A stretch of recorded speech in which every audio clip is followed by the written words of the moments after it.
बिहार में सोने चांदी की दुकानों और बैंकों में लूट की घटनाएं लगातार हो रही है।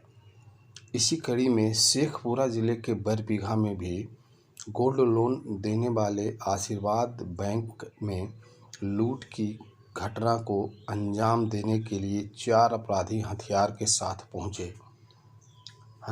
साथ पहुंचे चारों अपराधी बैंक के अंदर प्रवेश कर गए और फिर बैंक में लूटने की योजना बनाने लगे। इसी दौरान बैंक का एक कर्मी बैंक से जब बाहर गया तो अपराधी सतर्क हो गए और उस कर्मी को बुलाने लगे। दरअसल बैंक लूटने के लिए आए सभी अपराधी प्रबंधक से लोन लेने की बात करने के लिए पहुंचे थे, परंतु बैंक मैनेजर को इस मामले में शक हो गया। जब अपराधी बैंक से बाहर गए एक कर्मचारी को अंदर बुलाने की मांग की तो बैंक प्रबंधक का कान खड़ा हो गया। बैंक प्रबंधक ने होशियारी दिखाई। वे सीधा वहां से बहाना बनाकर उठे और बैंक के अंदर जाकर जहां सोना रखा हुआ होता है उस लॉकर में अंदर से प्रवेश कर बंद हो गए और वहीं से अलार्म बजा दिया। बैंक में अलार्म बजते ही अपराधी भाग खड़े हुए। भागने के दौरान अपराधियों ने हथियार भी लहराया। बैंक प्रबंधक की सतर्कता से आशीर्वाद बैंक में रखा सोना लूटने से बच गया। इस घटना की सूचना जब पुलिस को दी गई तो थोड़ी देर में पुलिस पहुंची, परंतु अपराधियों का पीछा करने के बजाय पुलिस केवल बैंक में कर्मचारी से पूछताछ करते रहे।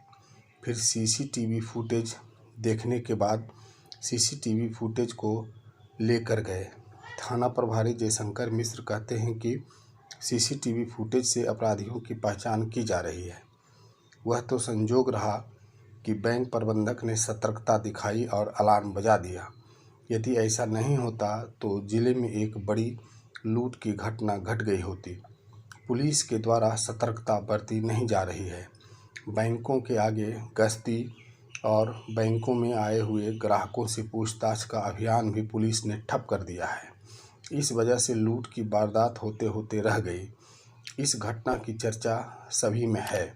बैंकों के कर्मचारी सहमे हुए हैं। आशीर्वाद बैंक के कर्मचारी डर के मारे काम करने से बच रहे हैं। हथियार लहराते अपराधियों के आने के बाद बैंक में अफरा तफरी मच गई। सभी इधर उधर छुपते देखे गए। हालांकि इस लूट की वारदात को अंजाम देने के लिए आए अपराधियों का चेहरा भी सीसीटीवी फुटेज में आ गया है। आप देख सकते हैं, एक अपराधी बैंक के बाहर खड़ा रहा तो 3 अपराधी बैंक के अंदर जाकर मैनेजर से लोन लेने की बात कहते हुए लूट की रणनीति को अंजाम देने की योजना बनाता रहा, परंतु बैंक प्रबंधक ने सूझबूझ और होशियारी से इस बड़ी लूट की घटना को होने से बचा लिया और इसकी चर्चा हो रही है।